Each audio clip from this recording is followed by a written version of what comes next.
राष्ट्रवादी काँग्रेसच्या विलिनीकरणाचं नेमकं होणार काय याची सध्या जोरदार चर्चा सुरू आहे. विद्यमान उपमुख्यमंत्री सुनीत्रा पवार यांनी अजितदादांच्या निधनानंतरनं पदभार स्वीकारला आणि त्यानंतरनं थेट दिल्ली गाठली. पंतप्रधान नरेंद्र मोदींची भेट घेतली, केंद्रीय गृहमंत्री अमित शहा यांची भेट घेतली, तसंच इतर काही महत्त्वाच्या लोकांना ते दिल्लीत भेटले. अर्थात या दौऱ्यामध्ये जय आणि पार्थ पवार हे दोघेही होते. त्याचवेळी दिल्लीत दोन खासदार अजितदादांच्या पार्टीचे महत्त्वाचे नेते आहेत, प्रफुल्ल पटेल आणि सुनील तटकरे हे दोन्ही प्रमुख नेते होते. अर्थात त्यानंतरनं सुनीत्रा पवार आज मुंबईत परतल्या आणि मुंबईमध्ये त्यांनी नियोजित बैठका घेण्यास सुरुवात झाल्या आहे. पुणेचे पालकमंत्री म्हणून त्यांनी आज जिल्हा नियोजनाची बैठक घेतली. तसंच बीडचे पालकमंत्री म्हणून देखील DPDCची बैठक घेतली आणि तसंच मुख्यमंत्र्यांबरोबर जे आगामी बजेट आहे त्या बजेटमध्ये सर्वसाधारणपणे काय तजवीज करायची याचीसुद्धा बैठका घेतल्या.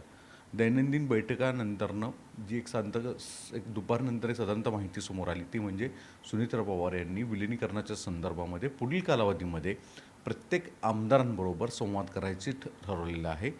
जवळपास 40 आमदार अजितदादांच्या पार्टीचे आहेत. या सर्व आमदारांबरोबर 1 to 1 सुनीत्रा पवार ह्या संवाद करणार आहेत.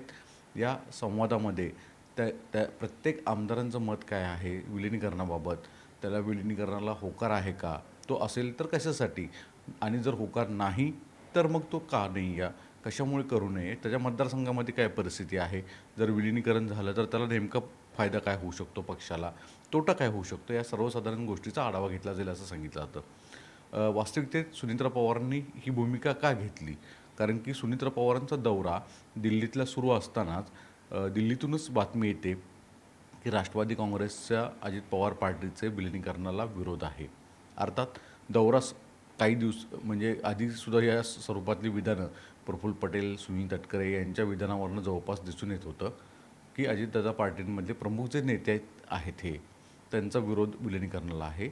आणि हे विलिनीकरणाला विरोध असण्याचं कारण असं म्हटलं जातं की बाबा ज्यावेळेस विलिनीकरण होईल त्यावेळेस सुप्रिया सुळे, रोहित पवार, जयंत पाटील, राजेश टोपे तसेच 8 खासदार आहेत जवळपास, हे सगळे या पार्टीमध्ये येतील आणि मग शेवटी जो आतला अंतर्गत संघर्ष आहे तो खूप उफाळून येईल. आता अजितदादांचं नेतृत्व नाही या, त्यामुळे या सगळ्या गोष्टींना कंट्रोल करणं फारसं कठीण आहे. आणि मग अशा परिस्थितीमध्ये पर्याय व्यवस्था काय असेल, तर त्याच्यामध्ये जर विलिनीकरण झालं तर सुप्रिया सुळे केंद्रीय मंत्री होतील, पार्थ पवार राज्यसभेला जातील, सुनीत्रा पवार हे राष्ट्रीय अध्यक्ष होतील, उपमुख्यमंत्री तर आहेच आहेत त्या झालेल्या. तर अशा परिस्थितीत मग बळी यातला जो कॉर्नर होईल त्यामध्ये मग सुनील तटकरे आणि प्रफुल्ल पटेल होते, अशी एक भीती या प्रमुख नेत्यांना आहे. तसंच त्यावेळेस जो बंडखोरी केलेली होती अजितदादांनी आणि त्यांना समर्थन ॲक्च्युअली या सगळ्या नेत्यांनी केलं होतं. त्यामध्ये इतर म्हणजे तटकरे, प्रफुल्ल पटेल यांच्याबरोबरच छगन भुजबळ आहेत, धनंजय मुंडे आहेत, हसन मुश्रीफ आहे. या नेत्यांचं विलिनीकरणानंतरनं शरद पवार राष्ट्रवादी काँग्रेसचे नेते खच्चीकरण करतील अशी एक भीती आहे. यामुळेच विलिनीकरणाला तुर्तास या सगळ्या नेत्यांचा आत्मविरोध आहे. सुनीत्रा पवारांची झालेली वेगळी राजकीय कोंडी आहे. एका बाजूला कुटुंबावर मोठं आलेलं संकट आहे, एक पत्नी म्हणून त्यांच्यासमोरचा दुःखाचा डोंगर कोसळलेला आहे. आता 2 मुलांना सावरणं, त्यांना सोबत घेऊन पुढं परिवार नेणं हे एक मोठं आव्हान आहे. दुसरीकडे अजितदादांच्या निधनानंतरनं उपमुख्यमंत्रीपद मिळालेलं आहे.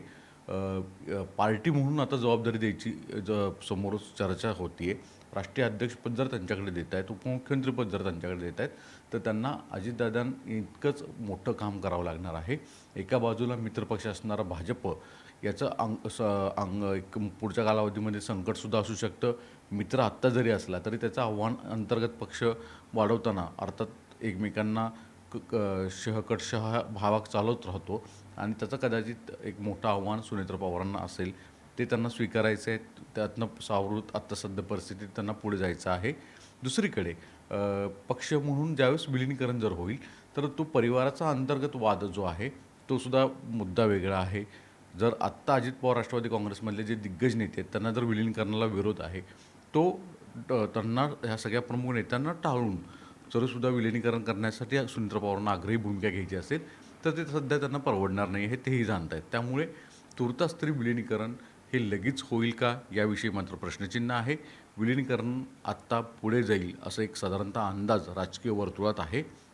शरद पवार राष्ट्रवादी काँग्रेसमधून सुप्रिया सुळे असतील, रोहित पवार असतील, जितेंद्र आव्हाड असतील, जयंत पाटील असतील, यासह त्यांचे काही जे पक्षाचे प्रमुख नेते आहेत, ते सर्वजण विलिनीकरणासाठी फार इच्छुक आहेत. कारण की सत्तेशिवाय पुढचे 3.5-4 वर्ष राहणं फार कठीण आहे. त्यात देवेंद्र फडणवीसांसारखा धुरंधर नेता आहे, त्यांच्याकडे एक हाती सत्ता आहे आत्ता, प्रशासन एक हाती आत्ता चालवणार आहेत. आणि मग दुसरीकडे एकनाथ शिंदेंसारखा मुरब्बी नेता आहे की योग्य वेळी योग्य ठिकाणी योग्य ते मार्ग स्वीकारत ते स्वतःकडे पक्षाकडे लोकांना खेचून घेत आहेत. अशा परिस्थितीत पक्ष टिकून राहणं ही फार मोठी समस्या शरद पवार राष्ट्रवादी काँग्रेससमोर आहे. जयंत पाटील त्यांना त्यांच्या जिल्ह्यामध्ये अडकून ठेवलेलं आहे. जितेंद्र आव्हाडांना त्यांच्या मतदारसंघामध्ये अडकून ठेवलेलं आहे.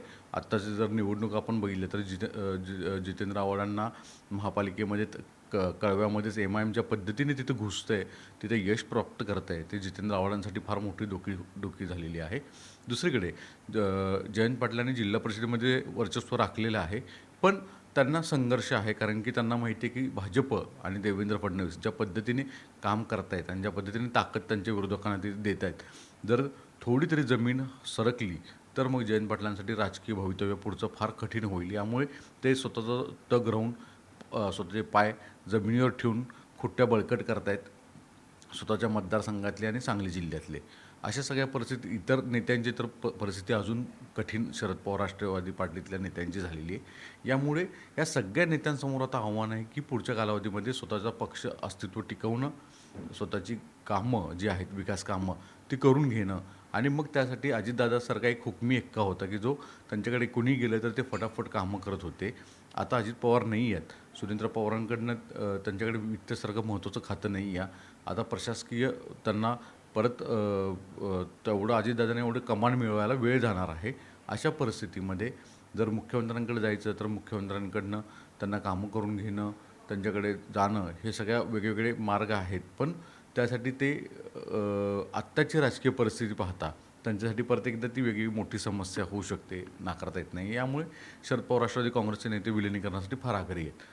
विलिनीकरणावरनं आत्ता जी चर्चा आत्ता इंटरनल मुंबईमध्ये या दोन्ही पार्टीच्या काही कोर नेत्यांमध्ये ज्यावेळेस बोलल्यानंतर समोर येते, त्यावरनं तुर्तास विलिनीकरण पुढे जाईल असं जवळपास दिसून येतं.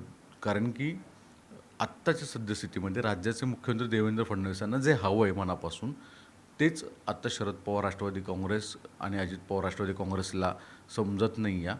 आणि जर विलिनीकरणाच्या बाबतीत मुख्यमंत्री देवेंद्र फडणवीस फारसे आग्रही नसतील, विशेषतः दिल्लीतले 1 आणि 2 नंबरचे नेतेसुद्धा फार आग्रही नसतील, तर मात्र विलिनीकरण तुर्तास शक्य नाही आहे. सुनेत्रा पवार देखील सध्याचे विद्यमान मुख्यमंत्री देवेंद्र फडणवीसांना फार विरोधात जाऊन काही भूमिका स्वतः घेण्याची आग्रही मनस्थितीत नसणार. यामुळे विलिनीकरण हे तुर्तास महाराष्ट्रामध्ये मार्चपर्यंत होण्याची शक्यता जवळपास नाही आहे. महाराष्ट्राचं अर्थसंकल्पीय अधिवेशन संपेल, त्यानंतरनं जर केंद्रातूनच फार मोठ्या प्रमाणामध्ये काही आग्रही भूमिका राहिली, ग्रीन सिग्नल आले आणि विशेषतः शरद पवारांचं तो आपणास माहीत आहे की सर्व राजकीय नेत्यांशी पक्षाच्या पलीकडचे संबंध आहेत. त्यांनी स्वतःची काही वेगळी मॅजिक आयडियाज लावल्या, त्यातून काही साध्य झालं तर मग विलिनीकरण हे शक्य आहे. पण तुर्तास तर जी माहिती मिळते त्यानुसार 2 राष्ट्रवादीचं विलिनीकरण हे कठीण आहे. तुर्तास काही दिवस त्याला जाणार आहेत. पुढे महाराष्ट्रामध्ये ज्या काही निवडणुका जवळपास 2.5-3 वर्षांनी आहेत, त्याच्या आधी काही घडामोडी घडल्या तर घडू शकतात. आत्ता तरी काही दिवस, काही महिने विलिनीकरणाला पूर्णविराम मिळाला आहे अशी जोरदार चर्चा आहे. तुर्तास इतकंच. धन्यवाद.